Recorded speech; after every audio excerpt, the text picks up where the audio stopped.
Bien, bonjour à toutes et à tous, c'est Anti, j'espère que vous allez bien. Et aujourd'hui, on se retrouve en Coliseum avec mon steamer que j'ai up 93 et je l'ai passé haut.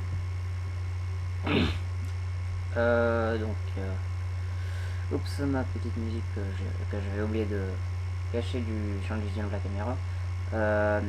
Le Coliseum, je le fais avec un ami, un steamer qui s'appelle Steamy Eternity. Euh, Alors, nous sommes moi 93, mon ami 119 et les Caflips 138. En face, la Sacri 109, le Kra 120 et quelques, et les K comme le Kra, je pense, c'est ça. Ouais, c'est ça. Euh, donc, notre Caflip n'est pas bien opti.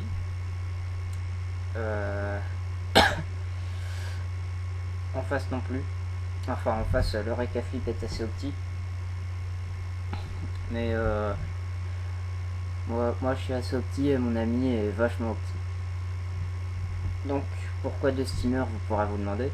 Bah, parce que, ouais, vous êtes sûrement en train de penser, ouais, deux steamers, c'est nul, il y a des intervalles de relance globale, quand l'un invoque une machine, l'autre peut pas en invoquer avant quelques tours, et s'il l'invoque, la première disparaît. Et vous allez voir pourquoi c'est bien, en fait. Donc, voilà les deux EK qui ont invoqué leur chaton. Pour de la fortune, ouais, boost, tour de boost, hein. Les premiers tours, rien de nouveau. Relève coup critique, perception.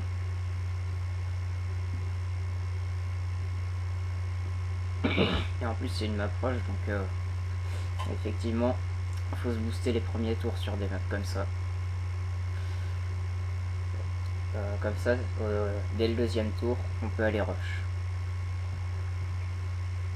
Donc là, il y a Eternity qui pose une harponneuse, regardez bien, hein. C'est assez important. Il pose une harponneuse, il évolution. Vous voyez les gros dommages à la Flirbus qu'il fait quand même.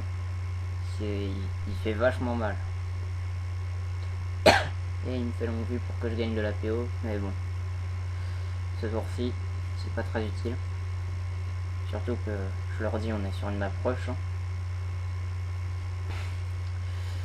Donc, la Sacri, je crois qu'elle va transpo le crash, j'ai pas bien compris pourquoi. Parce que même là, le crash aura pas de ligne de vue, hein. J'ai pas du tout compris pourquoi elle avait transpo le crash.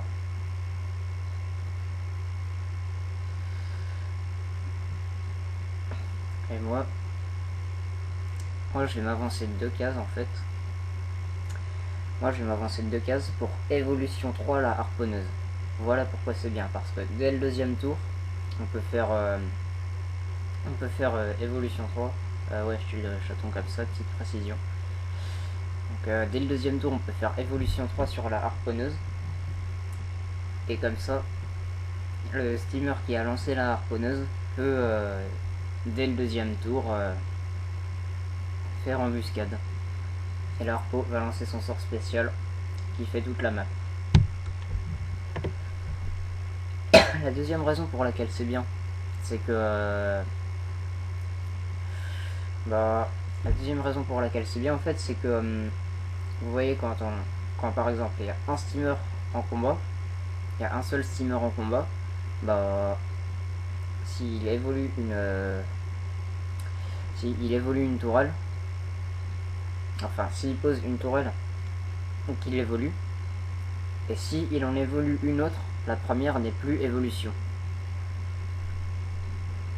Donc alors que quand on est deux steamers, bah on peut évoluer deux tourelles au niveau 3.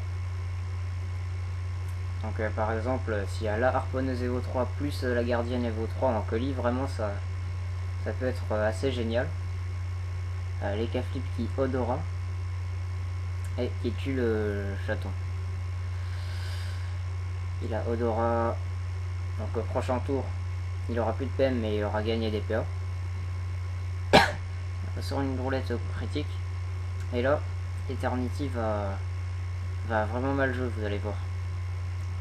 Il aspiration sur sur la harponneuse et il croyait avoir une ligne de vue. Alors qu'en fait il en avait pas. Il lui manquait une case pour avoir une ligne de vue. Du coup il pose une tactirelle pour éloigner les cas. Il pose une gardienne. Mais il a même pas fait aspiration pour s'éloigner. Il a armure de sel, la harponneuse. Donc là, il a posé ses 3 tourelles. Et il n'y a plus aucune tourelle disponible pour moi. Et vous allez voir que la sacrée va en profiter.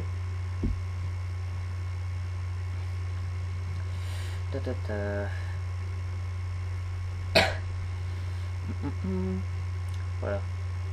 Elle va transpo elle va coop les K-flip. Elle m'attire. Et elle fait pied du sacrieur. Donc moi, je n'ai plus de tourelle dispo pour faire aspiration. Donc ce tour-ci, je vais poser un chaffeur et marais vu que c'est ma seule solution. Chaffeur. Marais.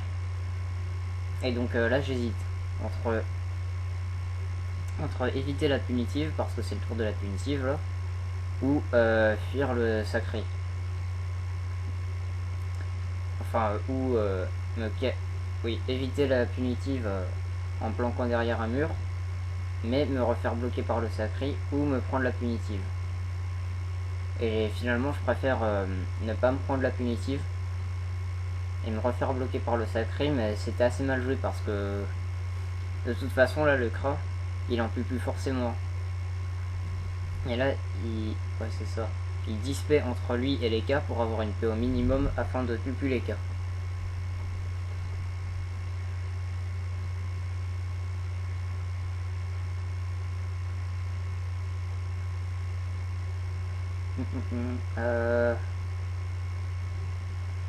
Ouais. Notre EK. Que va-t-il faire? Je ne sais plus ce qu'il va faire. Pour l'être fuite, là je me dis, oh, tiens, c'est cool pour moi parce que je vais pouvoir fuir la sacrée. Un minimum. Donc là, les cas qui défoncent les cas adverses. Mais il a oublié de ce contre-coup, de ce chance des cas flip. Les cas flip adverses n'est plus qu'à 700 points de vie. Mais il a Odora, du coup il gagne 3 PA. Et là, il fait une roulette moins fuite. Ça m'a extrêmement énervé parce que la sacrée va me rebloquer.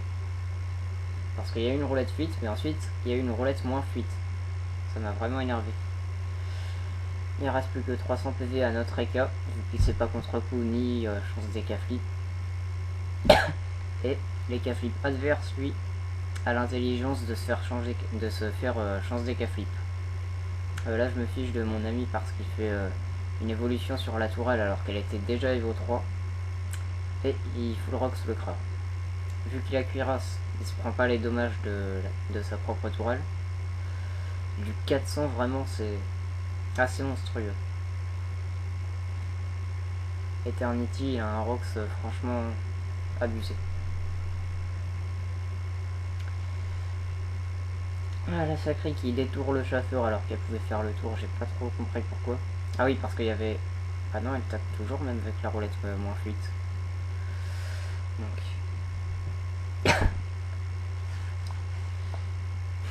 il m'a fait une petite royale. Toujours aucune tourelle dispo. Dans 2 tours seulement. Enfin, sauf la harponneuse, mais je vais pas en recaler une autre, sinon elle sera plus évolution 3. Ouais, j'ai vraiment rien à faire, du coup, il me manquait 2 PO pour toucher le Kra à la longue vue. Donc je me longue vue, afin de toucher le Kra, pour gagner 2 PO et toucher le Kra à la longue vue. Et ouais, je râle les dommages de la sacrée.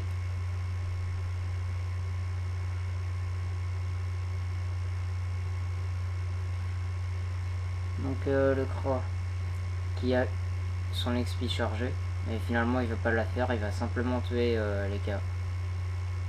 Parce qu'il pensait sûrement le finir à la flèche destructrice et ensuite pouvoir faire Expia sur Eternity, mais... Donc finalement il a pas pu. Et notre EK qui décède. Du coup là c'est au tour de l'EK flip adverse, vu que ça leur a fait gagner un tour, donc c'est encore à nos ennemis de jouer.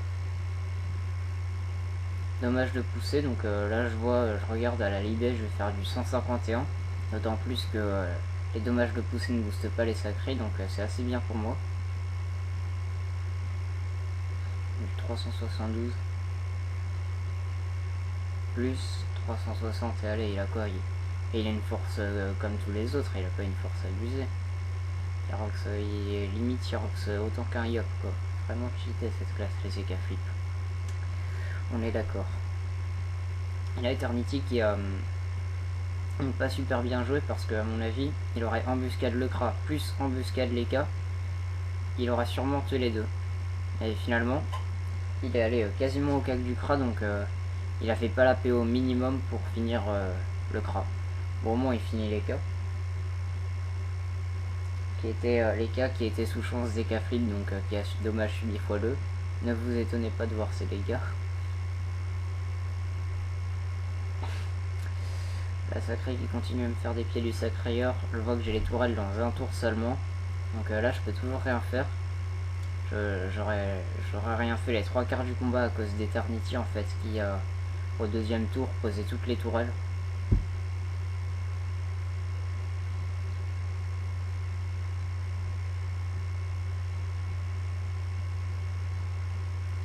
Là comme les flip adverses est mort, il n'y a plus la roulette dommage de poussée. Et j'ai assez mal joué parce que j'aurais dû selpatre et ensuite la taper. Ce qui lui aurait râlé des dommages. Parce que quand on fait selpatre, ça râle des dommages. Et quand on l'attaque ensuite, quand on l'attaque ensuite avec n'importe quelle attaque, celui sur qui on a fait selpatre, il râle encore des dommages après. Et ah ouais, je crois que là ce tour-ci le Crave ne va pas jouer.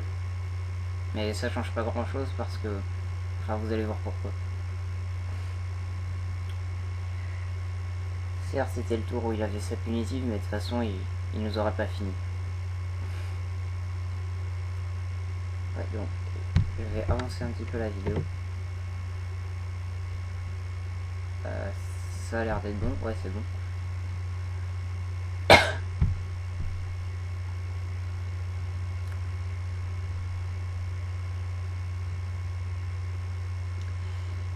C'est autour de... Ah oui voilà, donc là c'est autour de Eternity.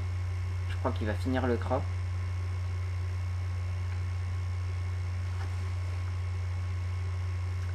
Est-ce que ça le finit? Oui, ça le finit. Il fait quand même des très gros dégâts. La sacrée... On croyait qu'elle allait pas jouer non plus parce qu'il y avait aussi en attente de machin, la sacrée là. C'était Fire Vita je crois. Ah oui, donc Fire Vita et le Kra, ils étaient sur le même compte. Non, pas le Kra. Qu'est-ce que je raconte?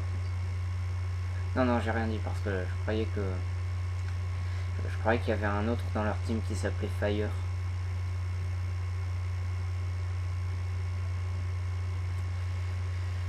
On croyait qu'elle allait pas jouer, mais finalement elle finit par faire 2 pieds du sacrayeur et un assaut. Donc la sacrée qui est full life. Et nous les steamers qui sommes à mi-life. Là je peux enfin poser une gardienne, je me dis putain, je peux enfin foutre quelque chose du combat. Et comme je n'ai rien à faire avec 2 PA, bah je fais scaphandre et j'écume la sacrée.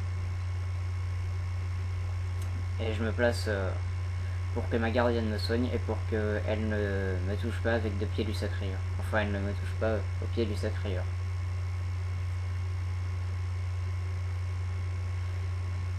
Donc Eternity qui fait embuscade sur la sacrée et qui pose une tactirelle pour qu'elle la tire pas.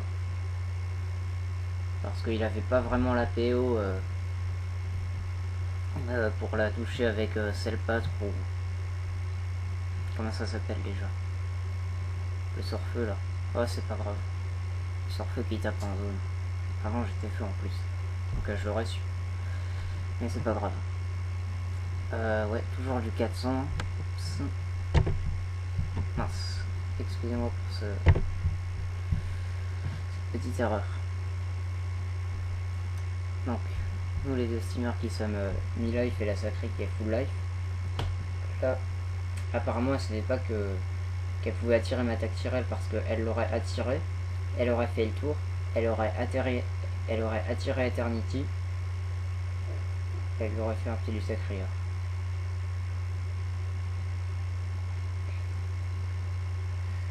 Donc là ouais je m'avance pour taper la sacrée avec écume. Je voulais éviter le stade de la pupu. Je tape pas grand chose sur ses résistances. Et je voulais évolution Eternity, mais il me manquait un PO. De toute façon, j'aurais même pas eu la ligne de vue.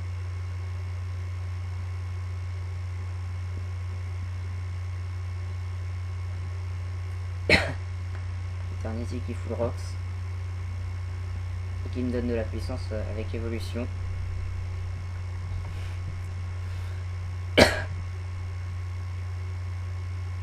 Ah ouais, il a que 5 PM ce combat là. Il en aurait eu 6, il aurait pu éviter. Ah non, il aurait pas pu éviter en fait. Parce que là, la sacrée Pupu Eternity, et elle lui fait pied du sacrure, donc Eternity a failli mourir. Mais je pense que si la sacrée avait pied du sacrure avant le Pupu, elle se serait régène et donc aurait été plus près des 50%. Donc sa Pupu aurait fait plus mal et elle aurait peut-être tué Eternity.